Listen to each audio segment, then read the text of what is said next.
안녕하세요. 저는 30대 중반의 돌싱녀입니다. 결혼을 일찍 해서 이제 10살 된 딸아이를 혼자 키우고 있어요. 이렇게 얘기하면 주변 사람들이 저를 안쓰럽게 보기도 하죠. 하지만 저는 지금 정서적으로도 경제적으로도 너무 만족스러운 삶을 살고 있어서 주변에서 저를 어떻게 보든 아랑곳하지 않게 되었어요. 물론 처음에는 불쑥불쑥 화도 나고 내 신세가 너무 처량하다는 생각도 들어서 우울감에 빠질 때도 많았답니다. 이혼하기까지의 일들을 생각하면 너무 충격적인 일들의 연속이었거든요. 그런데 모든 상황이 정리되고 보니 비로소 내 삶을 찾은 듯해 도리어 이혼하길 잘했다는 생각이 들더라고요. 도대체 무슨 일들이 있었길래 이혼하길 잘했다는 생각까지 드는 건지 궁금하시죠? 이제부터 제 얘기를 풀어보겠습니다. 전 남편을 처음 만난 얘기부터 하자면 대학교 시절 신입생 때로 거슬러 가야 할 것 같아요. 고등학교 3년 내내 학교, 학원, 집만 뺑뺑이 돌면서 공부에만 찌들어 살다가 자유분방한 대학생이 되어 모든 게 새롭고 기대에 부풀던 때였습니다. 고등학교 때와는 비교도 안 되는 자유로움에 취해 매일매일이 날아갈 것처럼 좋았는데 그중 가장 기대가 되었던 것은 단연 동아리였답니다. 동아리 활동은 대학 생활의 꽃이라고 하잖아요. 정말 많은 설렘과 기대를 가지고 있어서 여기저기 동아리 홍보하는 곳을 기웃거렸는데 그중 등산 동아리인 산악회가 눈에 들어오더라고요. 저는 본래 에너지가 넘치고 움직임이 많은 활동들을 좋아하는 편이어서 이왕이면 정적인 분위기보다 동적인 분위기의 동아리를 선택하고 싶었거든요. 그런데 산악회라니. 어렸을 때 잠깐 경험해봤던 클라이밍 생각도 나서 망설임 없이 바로 가입했답니다. 산악회에 가입하고 보니 여자 학우들의 비중이 현저히 낮은 데다 여자 신입생 등록은 저뿐인 게 아니겠어요? 저야 뭐 성격 자체도 활동적인 데다 중성적인 이미지도 강해서 남자 선배들이 전혀 어려워하지 않았고 선배들도 여자 신입생이 한 명이라 이런저런 것들을 많이 챙겨주고 도와주시더라고요. 그렇게 시작된 동아리 활동은 정말 대학 생활의 꽃이 맞더라고요. 산악회는 모임도 활동도 많은 동아리였어요. 시기별로 등산 일정이 정해졌고 준비를 핑계 삼아 매일같이 동아리방에 모여서 놀다가 술자리로 이어지는 날이 다반사였답니다. 그렇게 매일같이 마주치다 보니 선배들과 격이 없이 편하게 웃고 얘기할 수 있는 정도로 가까워졌어요.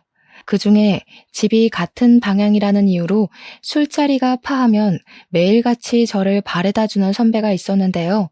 이름은 정민우였고 군대 다녀오고 2학년으로 복학한 선배였어요. 처음에는 방향이 같다는 이유로만 바래다 주나 보다 생각했는데 모임이 아닌 날도 저를 바래다 준다고 기다리는 모습을 몇 번 보고 나니 나를 좋아하는 건가 생각했죠. 역시나 어느 날 집에 바래다 주면서 사귀자고 고백을 하더라고요. 저도 민우 선배가 좋아지고 있을 때여서 우리는 자연스럽게 연인 사이로 발전했답니다. 그렇게 대학 생활 내내 민우 선배와 매일같이 얼굴을 보면서 연인 사이로 지냈어요.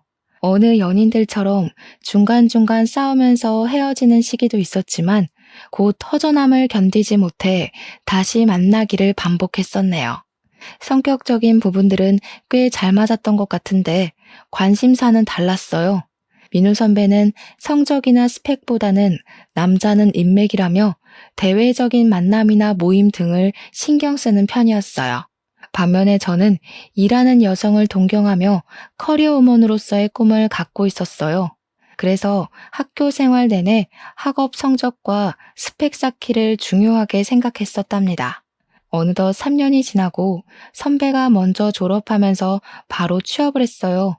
작은 회사라고 싫어하는 사람도 있었지만 일이 힘들지 않아서 잘 다니더라고요. 다음 해에는 저도 졸업하면서 바로 취업을 했는데 성적도 좋았고 그동안 쌓아온 스펙이 있어서 누구나 알만한 이름 있는 중견기업에 무난히 취직할 수 있었답니다. 회사 최종 면접 합격 문자를 받고 너무 기뻐서 선배에게 가장 먼저 연락했는데 선배는 떨떠름한 표정으로 너는 취업도 유난스럽게 한다 그러는 거예요.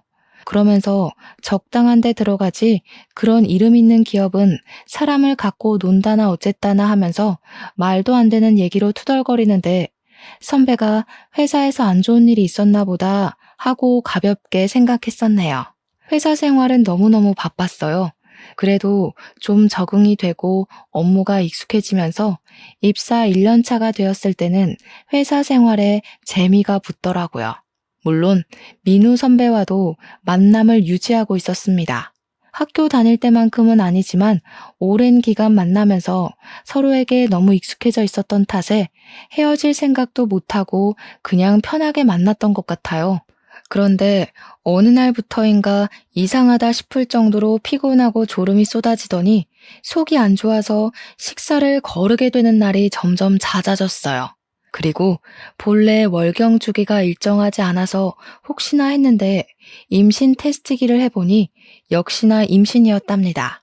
이대로 아이를 낳게 되면 출산 휴관이 육아 휴관이 써야 할 테고 그러면 몇 년씩 경력이 단절될 생각을 하니 눈앞이 깜깜해지더라고요. 잠시 망설임도 있었지만 바로 민우 선배를 만나서 임신 사실을 알리고 낳고 싶지 않다고 말했습니다. 그런데 선배는 임신이라는 말을 듣자마자 당장 결혼하자고 하더라고요. 너 너무 이기적이라 생각 안 해? 같이 가진 아기를 겨우 네 커리어 때문에 낳지 않겠다는 게 이기적이지 않아? 겨우 회사라니? 내가 회사 일을 얼마나 좋아하는지 알면서 회사 적응한 지도 얼마 안 됐단 말이야. 이대로 결혼해서 아이까지 낳으면 지금까지 내가 일한 건 다 소용이 없게 되잖아. 그리고 돈은? 선배 혼자 번 돈으로 새 식구 생활비가 될 것 같아? 넌 날 뭐로 보는 거야? 내가 어떻게든 돈 많이 벌어오면 되잖아. 넌 애기 낳고 키우다가 천천히 다시 일하면 되지. 그때가 제 나이 25살이었어요. 25살에 결혼해서 잘 다니던 회사 그만두고 아이 엄마가 된다고 생각하니 정말 싫었지만 선배가 이렇게까지 얘기하니까 마음이 많이 흔들리더라고요. 오래 만난 사이라 애정이 식었을 법도 한데 이렇게 결혼하자고 하는 걸 보니 여전히 나를 많이 사랑하는가 보다는 생각이 들어서 저도 결국 결혼을 결심하게 되었습니다. 시댁과는 선배와 연애할 때부터 자주 들락날락하면서 편하게 지냈던 터라 신혼집은 시댁과 5분 거리로 시부모님이 구해주셨어요. 시모는 그저 아들 하시는 보통의 아들 엄마이셨고 시부는 선배를 좀 못마땅해 하셨어요. 선배가 회사 그만두고 사업하고 싶다는 말을 입에 달고 살았는데 정말 사업한다고 할까봐 걱정이라고 하시면서요. 그도 그럴 것이 자유롭게 환경에서 운동을 했던 사람이라 회사의 조직적인 분위기를 싫어했고 사업하고 싶다는 말을 입버릇처럼 했어요. 하지만 성격이 유야무야 다 퍼주는 성격이라 사업과는 거리가 있어 보였거든요. 남편은 집에서는 가정적인 모습이었지만 결혼 전과 다름없이 무슨 모임이다, 누가 불렀다 하면서 술에 취해 밤늦게 들어오는 일이 허다했습니다. 워낙 사람들과 모임을 좋아하는 사람인 걸 알기 때문에 이해하려고 애썼지만 제가 몸이 안 좋다고 해도 술에 취해 늦게 들어올 때는 정말 화가 났어요. 그래도 아이 낳으면 달라지겠거니 하고 믿고 두었는데 어느 날은 집에 들어오자마자 회사를 그만두고 헬스장을 인수받아서 자기가 운영해 볼 거라는 폭탄 선언을 던지더라고요. 한참 윗기수인 산악회 선배가 본인이 하던 헬스장을 헐값에 넘길 테니 네가 인수해서 운영해 보는 건 어떻냐고 했다는 거예요. 아무리 헐값이라도 당장 모아둔 돈이 없으니 대출을 받아야 하는데 매달 대출금은 어떻게 갚고 이제 곧 아이가 태어나면 나도 회사를 쉬어야 하는데 생활비는 또 어떻게 하겠다는 건지 생각해 봤냐며 말렸어요. 그 선배도 장사가 잘 안 되니까 헐값에 인수하려고 던지는 거지. 그 사람도 장사가 잘 되면 헐값에 던지겠냐? 당신은 이제 한 가정의 가장이야. 제발 생각 좀 하고 살아. 어쩌려고 그래? 매달 회사 월급만큼 꾸준히 벌어다 줄 수 있냐고. 뭐라는 거야. 네가 생각하는 그런 거 아니고 내 생각해서 특별히 나한테 던지는 거야. 회원수도 꽤 있고 수완도 괜찮다고 했어. 그리고 망해서 파는 게 아니라 그 선배 와이프랑 해외에서 살기로 했단다. 장사 잘 돼서 돈 모아가는 거거든. 내가 생활비는 못해도 100만 원씩은 줄게. 서방님 앞길 막지 말고 바가지 좀 작작 긁어라. 남자가 사업하는데 옆엔 내가 웬 큰 소리야? 정말 어이가 없었습니다. 곧 애도 낳는데 새 식구 생활비로 100만 원이라니. 이 사람이 과연 생각이 있는 건가 의심스러울 정도였습니다. 사야 할 아기용품이 산더미고 돈 나갈 구멍도 앞으로 더 있을 텐데 남편은 지금이 아니면 자기한테 이런 기회는 다시 없을 거라고 꿈까지 들먹이더라고요. 나 원래 헬스장 사장님 되는 게 원래 꿈이었어. 너는 돈 때문에 네 남편 꿈을 꺾고 싶니? 돈은 있다가도 없고 없다가도 있는 건데 그렇게 돈 해야겠어? 이 여편 내가 돈에 정신이 나갔구먼. 뭐? 돈에 정신이 나가? 당신이야말로 이제 곧 아기가 태어나는데 꿈 타령이나 하고 싶어? 나는 뭐 꿈이 없어서 이러고 있니? 나도 회사에서 인정받고 승승장구하면서 팀 리더 되는 게 꿈이었다고. 당신이 아기 낳자며 돈 걱정하지 말래서 결혼한 거잖아. 그렇게 왕창 싸우고 너무 어이가 없어서 며칠 동안 남편이랑 말을 끊고 지냈답니다. 그랬더니 기어이 자기 뜻대로 회사에 사표 내고 대출받아서 헬스장을 인수해버렸더라고요. 저는 임신 기간 내내 입덧도 심하고 아침이면 몸이 붓고 밤이면 다리가 뭉치고 수시로 허리가 아파서 점차 지쳐가고 있었습니다. 임신 6개월이 지나면서는 갈수록 출퇴근이 힘에 부치면서 가급적 출산 휴가를 빨리 써야겠다는 생각뿐이었고요. 하지만 벌 수 있을 때 한 푼이라도 벌어야겠다는 생각에 결국 아기 낳기 직전까지 회사를 다니다가 출산 휴가를 냈답니다. 하지만 아이가 태어나고부터 돈 문제가 불거지기 시작했어요. 매달 나가는 생활비는 늘었는데 남편은 애초에 약속했던 100만 원도 줄 수 없을 것 같다고 통보를 하더라고요. 헬스장 운영비에 인수할 때 받은 대출금의 이자까지 내고 나면 남는 돈이 없는 걸 어떡하냐고 그랬어요. 자기와는 전혀 상관없는 일인 것처럼 통보를 해오는데 책임감이라곤 일도 찾아볼 수 없는 모습이었습니다. 약속과 다르잖아. 못해도 100만 원씩은 갖고 온다며. 왜 한 입으로 두 말하는 거야? 누군 갖고 오기 싫어서 안 갖고 오니? 아직 생각만큼 매출이 많이 없는 걸 어떡해? 헬스장을 굴러가야 하고 대출금 이자도 밀릴 수는 없잖아. 그래서 돈이 없다고. 당신이 뭘 잘했다고 소리 질러? 너는 매달 100만 원 가지고 생활하는 게 가능하다고 생각했니?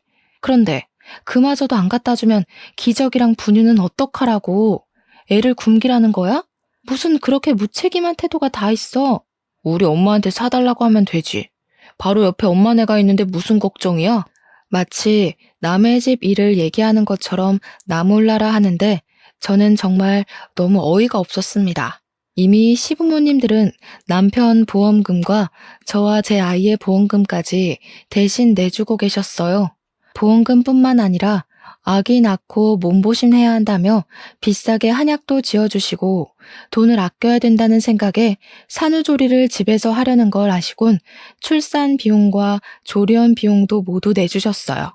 사실 시부, 시모 두 분 다 공무원이셔서 저희보다는 경제적으로 넉넉하시긴 했어요. 하지만 본인들과 우리 세 식구 보험료와 퇴직하면 실버타운 들어간다고 따로 모으는 노후 자금도 있어서 매달 꽤 많은 지출이 있을 거라는 건 바보가 아닌 이상 모를 수가 없었어요. 그런데 아이 기저귀와 분유값까지 도움을 받아야 한다니 덜컥 아이를 가져서 결혼해놓곤 매번 시부모님 도움을 받는 것에 자존심도 상하고 불편한 마음이 들더라고요. 하지만 다른 방도가 없어서 결국 시댁에 이런저런 사정을 얘기하게 되었습니다. 시부모님은 본인들이 아들을 잘못 키워서 착한 며느리가 고생한다고 미안해하시면서 본인들이 생활비 100만 원을 대신 주겠다고 하시더라고요. 남편은 생활비로 겨우 50만 원을 가져올까 말까인데 시부모님이 100만 원씩 주신다고 하니까 남편한테는 실망스러운 마음뿐이었습니다. 이런 남편을 믿고 애까지 낳았다니 앞날이 캄캄한 게 너무 우울하기만 했답니다. 그나마 다행이었던 것은 그동안 남편이 각종 모임을 빠지지 않고 다닌 덕에 인맥이 꽤 넓다는 거였어요. 그 인맥 덕분에 지인들 소개로 등록하러 오는 회원들도 늘어나고 지인들이 전단지를 만들어 와서 인근 아파트 단지에 돌리면서 홍보도 해주더라고요. 처음 6개월 동안은 정말 손가락만 빨다가 그렇게 지인들이 적극적으로 나서준 덕에 한 1년쯤 지나고부터는 제법 수월하게 운영이 되는 것 같았어요. 그러면서 매출은 늘어났지만 생활비에 여유가 생기지는 않았어요. 트레이너 월급과 대출금과 이자, 운영비로 나가는 돈은 줄기는커녕 더 늘어났거든요. 여전히 생활비로 가지고 오는 돈은 회사 다닐 때 벌던 월급의 반도 안 되는 금액이었어요. 가끔 150만 원씩 가지고 올 때도 있긴 했지만 아기 돌잔치까지 치르고 나니 결국 남는 돈이 없더라고요. 다행히 제 육아휴직이 끝나서 아이는 어린이집 1세반으로 등록하고 드디어 저는 회사에 복직하게 되었습니다. 그렇게 달마다 제가 버는 월급 300만 원이 들어오면서부터 비로소 경제적으로 여유가 생기기 시작하더라고요. 시부모님께도 100만 원씩 주시던 거 그만 주셔도 된다고 말씀드릴 수 있었고 남편과 돈 문제로 다투는 것도 예전에 비해 많이 줄어들게 되었어요. 그런데 제가 회사에 복직하고 나서부터 정말 생각지도 못한 새로운 다툼거리가 생겼습니다. 애 키우는 동안은 화장도 잘 안 하고 집에서 입기 편한 옷만 입다 보니 외모에 신경 쓸 틈이 없었는데 회사에 복직하고부터는 결혼하기 전처럼 화장도 하고 복장도 갖춰 입으면서 외모를 가꾸게 되었어요. 그렇다 해도 품위 유지 정도였지 과하게 꾸미거나 했던 것은 아니었는데 남편이 슬슬 꼬투리를 잡기 시작하더라고요. 택배 보니깐 또 네 옷이더라? 무슨 옷을 자꾸 사냐? 받쳐 입을 흰 셔츠가 마땅한 게 없어서 비싼 거 산 것도 아닌데 뭘 그래. 그냥 아무 티나 입고 다니면 되지. 꼭 흰 셔츠가 있어야 돼? 왜? 회사에 누구 잘 보일 사람이라도 있나 보지? 애엄마면 애엄마답게 입고 다니라고 바람난 여자처럼 하지 말고. 이렇게 말도 안 되는 억지를 부리는 남편이 어이없었지만 애 키울 때 핀잔 듣는 것과는 다르게 기분이 막 나쁘진 않아서 그냥 그러려니 넘어갔어요. 그런데 문제가 그런 다툼 몇 번으로 끝나지 않더라고요. 제가 다니는 회사는 회식이 잦은 편이었습니다. 그룹별, 팀별, 동아리별, 동기별, 직급별 등 회식 공지가 자주 올라왔어요. 모든 회식에 꼭 참석해야 하는 것은 아니었지만 저는 가급적이면 직급 높은 상사들이 참석하는 회식이나 친한 동기들끼리 갖는 회식은 꼭 참석하려고 했어요. 진급에 대한 희망을 갖고 있었기 때문에 직급이 높은 상사들한테 일 잘하고 적극적인 직원으로 인정받고 싶었거든요. 제가 회사를 다닌다고 했을 때부터 아이는 시부모님들이 봐주시기로 했기 때문에 그 부분도 걱정이 없었고요. 문제는 남편이었습니다. 제가 회식이 있다고 하면 헬스장에서 일을 하고 있다가도 30분 단위로 전화를 하면서 아직도 술 마시냐고 타박이었습니다. 오늘 또 회식이야? 너 회식 때문에 회사 가냐? 무슨 여자가 허구한 날 회식이라고 술만 마시고 다녀? 무슨 소리야. 돈 벌러 회사 다니는 사람한테 그 월급으로 우리 생활비 쓰는 거 몰라서 그래? 남편은 헬스장 하는데 넌 그 잘난 회사 다니면서 돈 번다고 지금 생색내는 거야? 번지르르한 남자들이랑 같이 일하니까 남편이 우스운가 봐?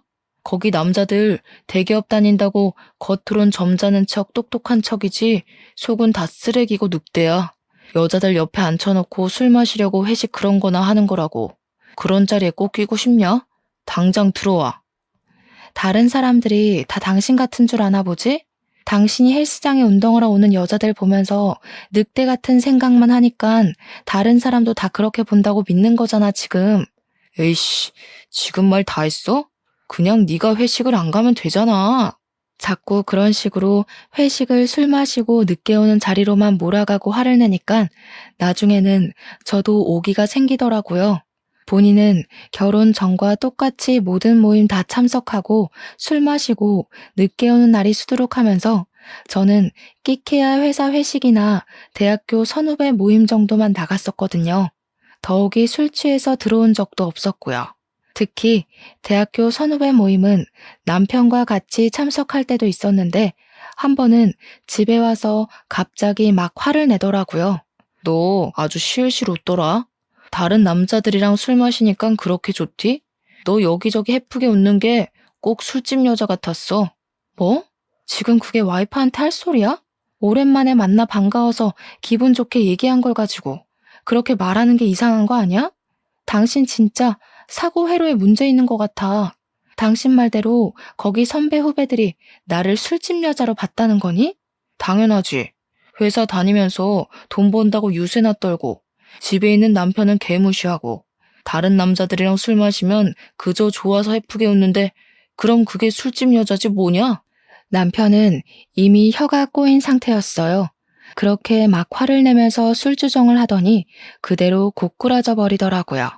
그 다음날 어제 나한테 그렇게 얘기한 거 기억나냐고 물어봤더니 자기가 설마 그렇게 얘기했겠냐며 기억이 안 난다고 우기는 거예요.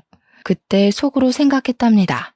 다음부터는 이런 일이 생기면 녹음을 해야겠다고요. 그리고 더 큰 일은 이후에 있었습니다. 그날은 부장급들이 다 참석하는 데다 곧 조직도 개편이 있을 예정이라 회사 분위기도 살필 겸 해서 참석한 회식이었어요. 회식을 시작한 지 대략 1시간도 안 되었는데 남편 전화가 오더라고요. 안 받으면 받을 때까지 전화를 하고 전화를 받으면 왜 늦게 받냐고 화를 낼 걸 알고 있었기에 급히 화장실로 가서 전화를 받았어요. 남편은 급한 목소리로 애가 아파서 병원 가는 길이니까 집에 아무도 없어도 놀라지 말라고 하더니 제 대답을 듣기도 전에 그냥 끊어버리더라고요. 놀란 마음에 양해를 구하고 부랴부랴 나와서 택시를 잡는데 제 앞으로 남편 차가 와서 멈추는 게 아니겠어요? 게다가 남편은 싱글벙글 웃고 있더라고요. 어서 타. 우리 드라이브 하자. 오늘 헬스장은 후배가 봐준 데서 오랜만에 당신이랑 놀려고 시간 뺐어. 애는? 병원 간다며. 아까 전화로 한 얘기는 뭔데? 그리고 당신 내가 여기서 회식하는 건 어떻게 알았던 거야? 그거야. 당신이 회식 핑계대고 바람이라도 났을지 누가 알아? 그래서 당신 회사 앞에 있다가 한번 따라와 봤지. 유미는 우리 엄마가 봐주고 있어서 잘 놀고 있을걸? 애가 아프다고 해야 당신이 바로 뛰쳐나올 것 같아서 그냥 한 말이니까 유미 걱정 안 해도 돼. 뭐? 바람? 당신 의처증이야? 와이프 바람 날까 의심하고 아이 아프다고 거짓말해서 드라이브니 뭐니 하자고? 당신 그러고도 웃음이 나와? 진짜 제정신 아닌 거 아니야? 오늘 회식이 얼마나 중요한데. 뭘 그렇게까지 화를 내. 애 괜찮으면 됐지. 그렇다고 네가 나한테 거짓말해서 걸릴 일이 있었던 것도 아니고. 너는 기껏 여기까지 온 남편한테 그렇게 화를 내야 해? 그래, 알았다, 알았어. 내가 미안해. 이제 다시는 의심 안 하고 무조건 믿을게. 화 풀어, 응? 그렇게 다시는 의심하지 않기로 약속을 받아내고 일단락 짓기는 했어요. 이후에도 남편은 대놓고 의심은 못하면서도 제가 조금만 늦는다고 하면 계속 확인 전화를 해대며 의심의 눈초리를 풀지 않았어요. 하지만 저는 조금도 의심받을 행동을 한 게 없었기 때문에 남편의 의처증을 무시하기로 했답니다. 제가 회사에 다니면서 매달 들어오는 일정 금액의 월급이 생기고 어느덧 남편 헬스장도 자리를 잡으면서 저와 남편은 더는 경제적인 부분을 크게 걱정하지 않게 되었습니다. 어느 날은 남편이 이제 자기도 취미 생활을 했으면 좋겠다고 골프를 시작하겠다고 하더라고요. 그동안 저는 남편이 헬스장을 운영하는데도 불구하고 회사 다니랴 집안일 하랴 아이 보랴 존체 운동할 시간을 낼 수 없어서 헬스장 근처에도 못 가고 있는데 남편이 취미 생활로 골프를 시작하겠다니 기가 막히더라고요. 당신 취미가 운동이라며 매일 헬스장에서 운동하는데 또 무슨 골프를 친다는 거야? 그게 무슨 취미로 하는 거냐? 헬스장에서 운동하는 건 일 때문에 하는 거지. 그리고 나도 이제 좀 다른 운동이 하고 싶어. 나도 운동하고 싶은데 육아랑 집안일 때문에 시간이 없어서 엄두도 못 내고 있다고. 그런데 당신은 그 좋아하는 운동을 매일 하면서 이젠 골프까지 치러 다닌다고? 당신 나한테 헬스장 와서 운동하라고 한 번이라도 얘기한 적 있어? 너 운동하는 거 싫어하지 않았어? 그리고 집에 있으면 매일 쉬고 싶어 했잖아. 다 너 생각해서 운동하라고 얘기 안 한 건데 그걸 모르냐? 나도 산악회였어. 운동하고 움직이는 거 좋아하는데 매일 회사 일에 집안일이 힘들어서 그런 거잖아. 그런데 집안일 도와줄 생각은커녕 골프 치러 다닐 생각을 하니? 다닐 거면 나도 같이 다녀. 같이 다니면 유미는? 너는 주말에도 시댁에 애 맡기고 놀러 다닐 생각하고 있는 거야? 나야 좋게 말해서 취미니 단골 회원들이 봤다 하면 골프 얘기를 하길래 회원들 관리 차원에서 배우는 거라고. 그렇잖아도 온갖 모임이니 약속이니 바깥 일정이 많던 사람이었는데 이제는 골프를 핑계로 쉬는 날도 없이 매일 나가더니 언제부터는 주말마다 1박 2일로 골프 여행을 간다는 거예요. 단골 회원들이 주말마다 리조트로 골프 치러 가자고 했다길래 그럼 나도 애 데리고 따라가서 좀 쉬고 오면 좋겠다고 했죠. 그런데 남편은 펄쩍 뛰면서 비즈니스로 가는 건데 너는 그런 자리에 애 데리고 껴야겠냐고 남편 일망치는 여자라고 하더라고요. 헬스장 운영하면서 단골 회원들과 친분을 쌓는 것도 필요한 일인 것 같아서 결국 이해하고 갔다 오라고 했습니다. 그렇게 살림과 육아는 평일 주말 가릴 것 없이 온전히 제 몫이 되어버렸어요. 더욱이 주말은 남편의 외박으로 정말 철저하게 독박 육아 신세가 되었답니다. 어느 날 회사 친한 동생이 남편 헬스장 있는 동네로 이사했다고 거기 헬스장 등록하는데 같이 가달라고 하더라고요. 남편한테는 굳이 연락 안 하고 퇴근길에 같이 헬스장을 들렸거든요. 그런데 남편이 보이지 않아서 뭐 잠깐 나가겠거니 생각하고 커피나 마시고 올 겸 동생과 1층으로 내려갔어요. 1층에 바로 주차장이 있어서 주차된 차들 사이를 가로질러 지나가는데 남편 차가 눈에 보이더라고요. 차 안이 잘 보이는 상태는 아니었는데 여자 육감이란 게 뭔지 저도 모르게 남편 차 쪽으로 다가갔어요. 그런데 남편이 차 안에서 어떤 여자와 입을 맞추고 있는 게 아니겠어요? 얼마나 열정적으로 하고 있는지 제가 차 안을 들여다보는 줄도 모르더라고요. 너무 놀라서 다른 차 사이로 몸을 숨겼는데 마침 어린 여자애와 남편이 차에서 내리더라고요. 어린 여자애는 헬스장 직원 복장을 하고 있었는데 보아하니 카운터 알바인 것 같았어요. 우습게도 주변 시선을 의식해서인지 둘은 가볍게 눈빛을 주고받고는 각자 떨어져서 건물 안으로 사라지더라고요. 옆에 있던 친한 동생도 내가 당황하는 걸 보더니 바로 눈치채고 배고픈데 밥이나 먹자고 해서 그날은 헬스장에 다시 올라가지 않았어요. 분명 저 어린 아르바이트생과 바람이 났는데 증거도 없이 무작정 실토하라고 할 수는 없어서 요리조리 고민하고 알아보다가 소형 녹음기를 설치하기로 했습니다. 조수석 쪽에 눈치채지 못하도록 소형 녹음기를 두었다가 3일 뒤쯤 들어보았는데 역시나 그 어린 아르바이트생과 오빠 자기야 하면서 얘기하는데 누가 들어도 연인들의 대화가 들렸어요. 앳돼 보여서 어린 줄만 알았는데 대화를 들어보니 그 여자애도 남편이 있더라고요. 유부남 유부녀끼리 그것도 나이 차이가 10살은 넘게 나면서 오빠 자기야 하는 걸 들으니 피가 거꾸로 솟는다는 게 이런 거구나 싶더라고요. 남편과 상간녀는 이번 주말에는 어디 펜션 예약했는데 거기 뷰가 어땠고 음식은 어땠고 하면서 떠드는데 말을 종합해보니 그동안 단골 회원들과 골프 여행을 갔던 게 아니라 이 어린 알바년과 밀월 여행을 갔던 거였어요. 저는 그것도 모르고 집안일에 육아까지 혼자 다 하고 주말 돼서 독박 육아했던 걸 생각하니 배신감에 눈물이 쏟아지더라고요. 단판을 지을 생각으로 헬스장 근처로 가서 남편을 불러내고 바람 피우는 거 알고 있다고 얘기를 했습니다. 처음에는 펄쩍 뛰면서 나보고는 의처증이라고 뭐라 하더니 너는 의부증이냐고 오리발을 내밀더라고요. 주말마다 딴짓하니깐 좋냐? 나 당신 거짓말하는 거 다 알고 온 거야. 오리발 적당히 내밀지. 갑자기 딴짓이라니.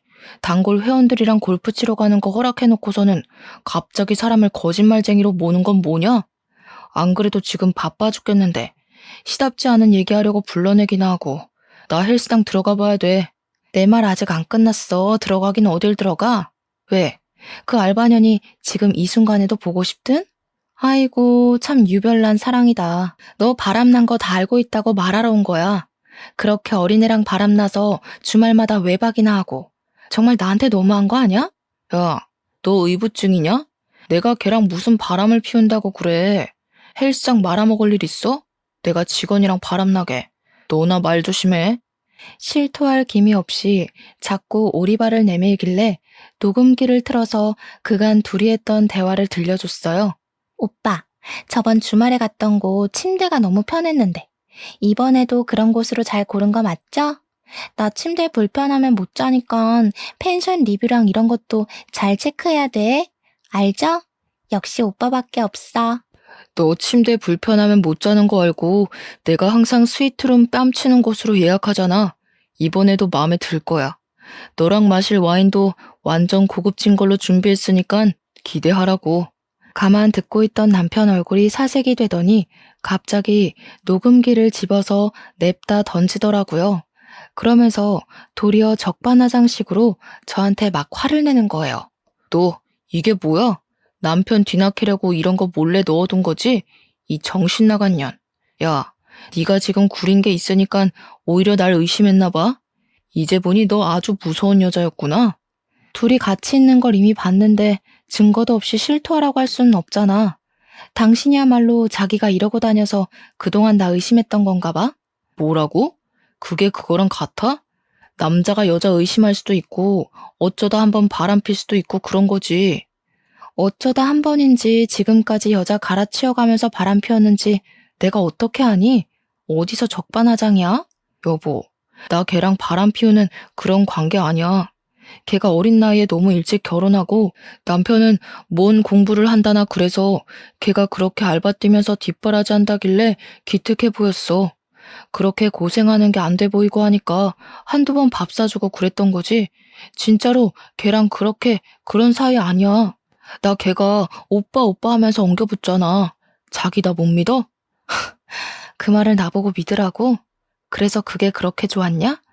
당신 헬스장 잘 되는 일이라면 내가 다 이해하고 참고 넘어갔는데 당신은 고마운 줄도 모르고 그따위 짓이나 하고 다닌 거야? 은혜도 모르는 등신 같은 놈. 이렇게까지 배은망덕할 줄 몰랐다. 뭐? 왜 내가 너한테 고마워해야 되는데? 그렇게 이해를 잘했으면 이 일도 헬스장 잘 되는 일이라 이해하고 넘어가주면 되겠네. 돈 번다고 생색내기만 했으면서 뭘 이해하고 뭘 참았다는 건지. 그렇게 억울하면 너도 다른 사람 만나서 즐기든가. 너도 나 몰래 딴짓하고 다녔을 거 아냐? 나는 네가 회사 간다고 하면서 치장할 때부터 알아봤어. 지금 나보고 맞바람이라도 피라는 거야? 난 그동안 회사 다니고 매달 또박또박 월급 받고 유미 잘 키울 생각만 하고 살았다고. 남편이 바람난 줄도 모르고 바보 등신같이 혼자 일하고 살림하고 유미 케어도 내가 혼자 다 하면서 속 터져. 너는 뭐든지 생색내야 직성이 풀리지. 그래 너 잘났다 잘났어. 증거 잡아서 아주 신이 나셨네. 이런 적반하장이 어디 있을까 싶었지만 딸아이 생각해서라도 생각할 시간을 좀 가져야 할 것 같아서 일단 알바년과 헤어지라고 했습니다. 그랬더니 하는 말이 더 가관이더라고요. 어차피 알게 된 거 이번 주말에 여행만 갔다 오고 헤어질게. 펜션 예약한 거 취소 못한다고. 얼마나 비싸게 예약한 펜션인데. 내가 다른 여자랑 가려고 잡은 펜션인데 당신이 갈 것도 아니잖아. 어쨌든 헤어지기만 하면 되는 거 아니냐고. 한 번은 좀 이해해주라. 나도 당신 딴 남자 만나 즐기는 거 한 번은 이해해줄게. 너도 만날 수 있으면 한번 만나보든가. 그래? 나라고 못 즐길 것 같아? 알겠어. 나도 다른 사람 만나서 앞으로 즐기면서 살 거니까 신경 쓰지 마. 말은 그렇게 했지만 누굴 만나서 즐기고 싶다는 마음은 전혀 들지 않았어요. 더욱 기가 막혔던 것은 화나서 그냥 한 말인 줄 알았는데 주말에 정말 그 알바년이랑 여행을 갔다는 거예요. 더는 참을 수가 없었습니다. 그래서 그 다음날 상간녀가 퇴근하는 시간에 맞춰 헬스장 앞에 숨어 있다가 상간녀를 따라가 집을 알아두었어요. 그리고 다음날에 다시 상간녀 집 앞으로 갔어요. 잠시 앞에 있었던 그 집에서 어느 남자가 책이 많이 든 것처럼 무거워 보이는 가방을 메고 나오더라고요. 머리는 자연스레 헝클어져 있고 무릎이 튀어나온 운동복을 입은 채 터벅터벅 걷는 모양새가 영락없는 고시생 같아 보였습니다.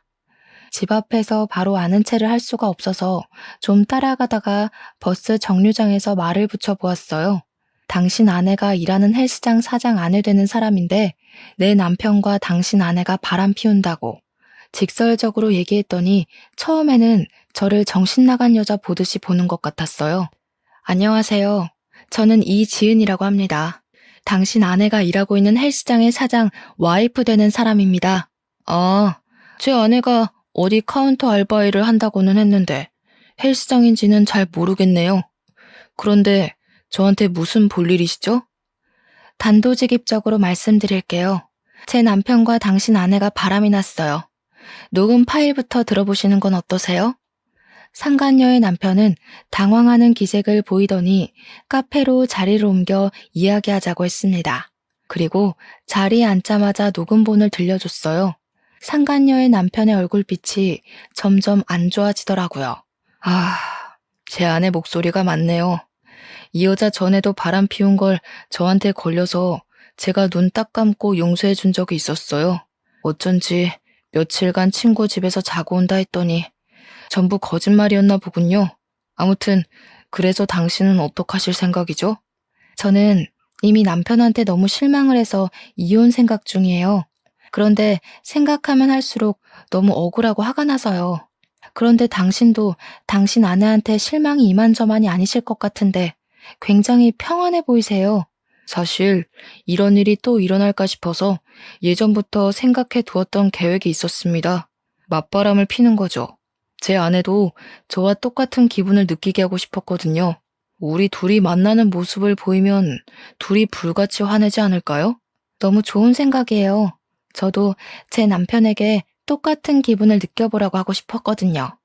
혹시라도 나중에 이혼할 때 역으로 당할 수도 있겠다는 생각에 상간녀 남편과 차분히 계획을 세우고 CCTV로 증명이 되는 호텔을 찾아 미리 예약하고 그날 밤에 다시 만났습니다. 그리고 침대에서 둘이 다정이 있는 듯한 사진을 찍어서 각자 배우자한테 보냈더니 사진을 보내고 몇 분 안 돼서 남편한테 전화가 오더라고요. 너 이게 뭐야? 정신 나갔어? 야, 너 지금 어떤 새끼랑 있는 거야? 네가 아주 술집 여자처럼 되고 싶어서 발악을 하는구나. 네가 나도 다른 사람 만나서 즐기고 살라며. 당신이 바람 피우는 건 괜찮고 내가 그러면 술집 여자냐? 여자랑 남자가 같아? 같냐고. 그것도 애 엄마가 남편 보란 듯이 다른 남자랑 그렇게 뒹굴 생각을 해? 남편이 불그락 푸르락 화를 내는 걸 보니 그렇게 통쾌할 수가 없더라고요. 상간녀 남편도 옆에서 상간녀와 통화를 하는데 굉장히 매몰차고 냉소적으로 나도 바람 피울 수 있지만 당신 존중하고 사랑해서 안았던 건데 지금 기분이 어떠냐고 묻더라고요. 그렇게 서로의 배우자와 통화를 마치고 각자 헤어져서는 저는 다른 호텔로 가서 하룻밤을 보내고 다음날 아침에 집으로 들어갔어요. 그런데 남편이 저를 보자마자 더러운 여자라고 소리치면서 냅다 뺨을 갈기더라고요. 그래서 저도 보란 듯이 남편 뺨을 한 대 갈겼는데 그때부터 남편은 미치광이가 되어서 저를 사정없이 패기 시작하는 거예요. 평소 운동이 취미인 근육질 남자가 인정사정 없이 주먹질을 날리는데 도저히 피할 도리 없이 속수무책으로 맞기만 했어요. 그러다 남편이 숨이 찼는지 잠깐 헐떡거리면서 멈추길래 없는 정신을 부여잡고 정신 나간 여자처럼 도망쳐 나왔습니다. 근처에 갈 곳이라곤 시댁뿐이라 시댁으로 도망쳤는데 시부 시모가 제 모습을 보시더니 아연실색하셨어요. 저는 남편이 개 패듯이 때렸다고 겨우 말하고는 그대로 정신을 잃었답니다. 결국 구급차를 부르고 난리가 아니었다고 했어요.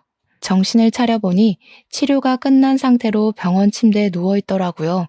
그 상황이 너무 기가 막혀서 눈물조차도 나오지 않았습니다.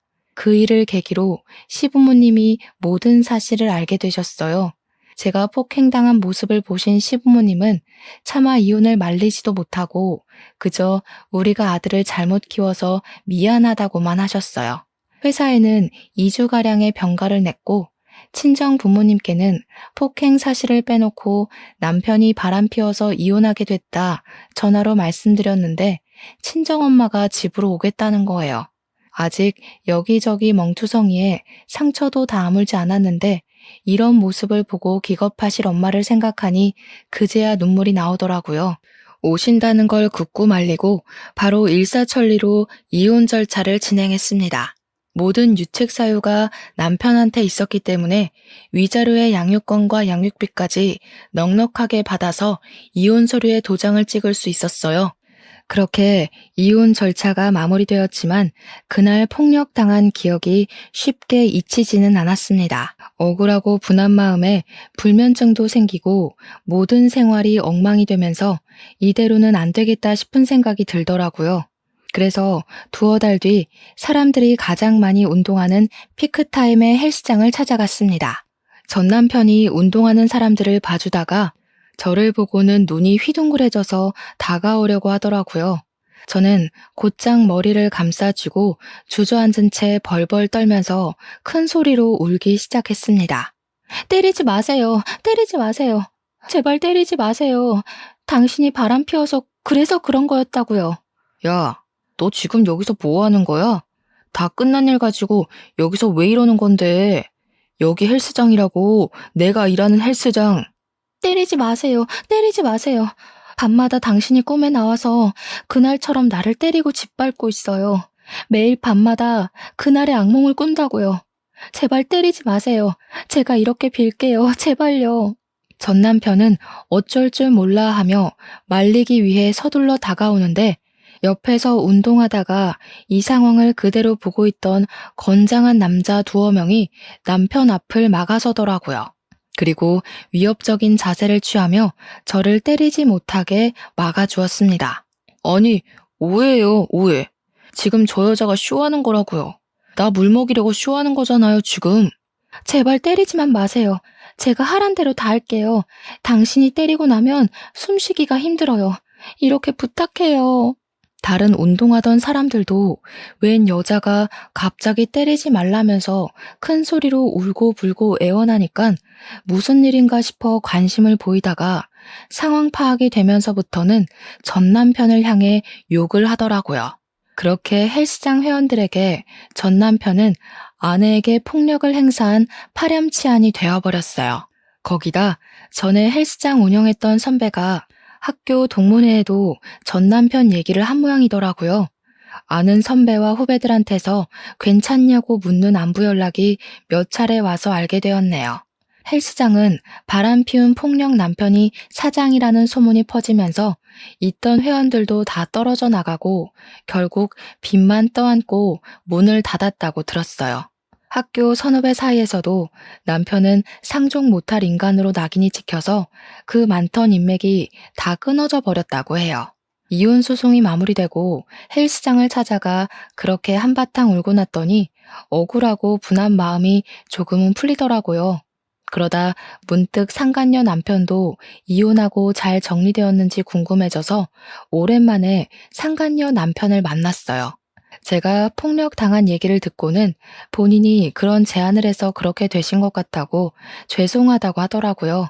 저는 남편 본색을 알게 되어서 이렇게 이혼도 하고 이제 그런 사람과 얽힐 일 없게 되었으니 오히려 잘 된 것 같다고 얘기했습니다.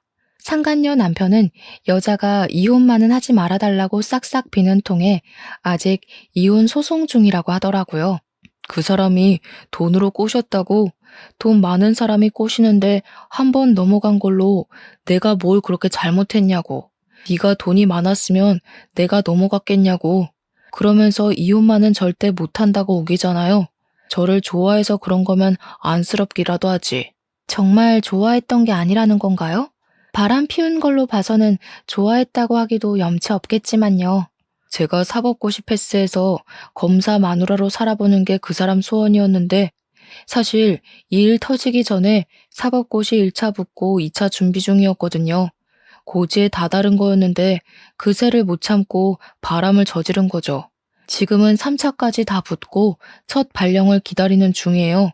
이번에도 제가 못나서 바람 피운 거라 고집부리더니 그동안 자기가 내조 잘해서 제가 합격한 거라고 큰소리 치더라고요. 그때 정말 오만정이 다 떨어졌습니다. 어머, 그래도 정말 잘 되셨네요. 축하드려요. 앞으로 승승장구하실 일만 남으셨네요. 축하해 주셔서 감사합니다. 혹시 전 남편 소식은 들으셨나요? 전 남편분이 저희 집을 몇 번 찾아와서 집사람한테 매달렸던 모양인데 아내가 스토커로 신고했더라고요. 그날 경찰 출동하고 난리가 아니었답니다. 이번 폭행 사건이 소문나서 헬스장 망하고 문 닫았다고는 들었는데 그런 일이 있었군요. 결국 이혼당하고 상간녀한테 차이고 스토커로 신고까지 당하다니 역시 다른 사람 고통 준 만큼 자기도 벌을 받네요. 저희가 비록 이런 일들을 겪었지만 앞으로는 잘 될 거라고 생각해요. 저도 곧 회사에서 진급할 것 같거든요. 정말 잘 됐네요. 진급하신다니 축하드려요. 지은 씨도 앞으로 더 잘 되실 겁니다. 우리는 그렇게 이야기를 나누고 앞으로 더 잘 될 거라고 격려해주면서 헤어졌답니다. 어느 날 전 시모에게서 연락이 왔어요. 딱 한 번만 만나달라고 하시는데 거절할 수가 없겠는 거예요. 그래도 전 시부모님들은 저에게 참 잘해주셨고 이혼할 때도 저한테 많이 미안해 하셨거든요. 너는 아주 얼굴이 확 폈구나. 민우는 요즘 고시원에서 지내는데 너는 혼자 편히 지내서 좋으냐? 그렇게 우리 아들 인생 골로 보내버리니까 좋아? 어쩜 이렇게 매몰찰 수가 있냐? 남자가 한번 바람 피운 걸로 이사다를 만들어놔? 내 아들만 이게 무슨 고생이니? 민우 씨가 고시원에서 지내든 노숙을 하든 이제 저와는 상관없잖아요. 그리고 이런 사다를 만든 건 제가 아니라 민우 씨예요. 네 말 무슨 말인지 안다 알아. 그래도 유미 아빠고 10년을 같이 살았던 사람이잖니? 자기도 반성 많이 했을 거다. 내가 단단히 일러두기도 했고 민우 걔가 내 말을 얼마나 잘 듣는데 이제 다시는 지나가는 여자도 쳐다보지 않겠다더라. 너한테 그런 건 너무 화나서 자기도 모르게 그랬다고. 앞으로 이제는 다시는 안 그런다고 내 각오를 단단히 받아왔으니 이제 좀 마음 풀고 민우 좀 한번 만나봐라. 너랑 이혼하고 완전 페인처럼 살고 있어. 아가. 네? 제가 민우 씨를 왜 만나야 하죠? 설마 민우 씨랑 다시 합치라는 얘기신가요? 제가 어떻게 맞았는지 다 보셨잖아요. 그래놓고 뻔뻔하게 찾아와서 다시 만나라고요? 그리고 제가 왜 아가예요? 저 이혼했어요.